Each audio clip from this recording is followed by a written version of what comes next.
অলির কথা শুনে বকুল হাসে, কই তাহার মতো তুমি আমার কথা শুনে আসো না তো।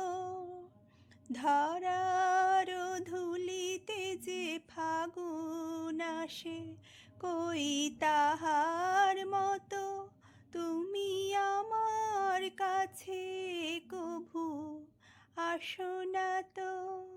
নমস্কার, আমি পূজারিনীর পঞ্চব্যঞ্জনে সবাইকে স্বাগত জানিয়ে শুরু করছি আজকের রেসিপি। আজকে আমি বানিয়েছি চিংড়ি মাছ দিয়ে কচুর দম, গাঁটি কচুর তরকারি। চলুন সেটাই আপনাদের সঙ্গে ভাগ করে নিই।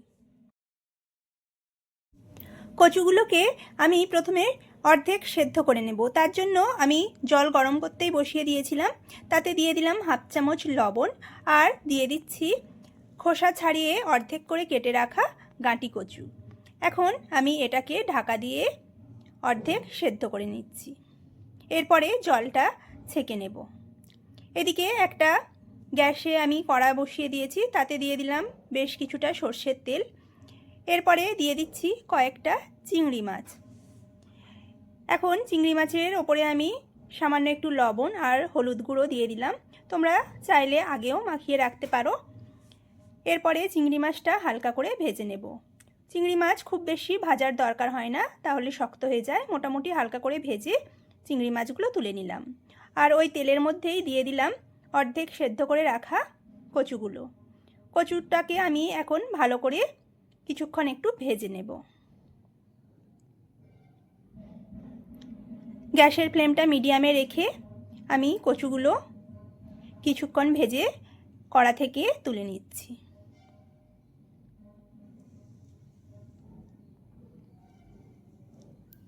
এরপরে দিয়ে দিচ্ছি আরও সামান্য একটু তেল, আর ফোড়নে দিয়ে দেব হাফ চামচ গোটা জিরে, 4টে চেরা কাঁচা লঙ্কা। এখন ফোড়নটাকে হালকা করে ভেজে নিচ্ছি আমি। এরপরে দিয়ে দিলাম 2টো মিডিয়াম সাইজের পেঁয়াজ কুচি। এখন পেঁয়াজটাকে বেশ বাদামি কালার করে ভেজে নিতে হবে। দেখো পেঁয়াজটার কালারটা অনেকটাই চেঞ্জ হয়ে এসেছে, আর অল্প নরমও হয়ে এসেছে। এখন দিয়ে দেব গ্রেট করে রাখা 1 চামচ রসুন আর 1 চামচ আদা। সব কিছু এখন ভালো করে ভাজা ভাজা করে নিচ্ছি। সাথে সাথে দিয়ে দিলাম একটা মিডিয়াম সাইজের টমেটো কুচি। কিছুক্ষণ নাড়াচাড়া করে দিয়ে দেব হাফ চামচ লবণ, হাফ চামচ হলুদ গুঁড়ো, আর দিয়ে দিলাম লাল লঙ্কার গুঁড়ো। লঙ্কাটা তোমরা তোমাদের স্বাদ অনুযায়ী বাড়িয়ে বা কমিয়ে নিতে পারো। এখন একটু দিয়ে দিলাম সামান্য জল, যাতে মশলাটা পুড়ে না যায়।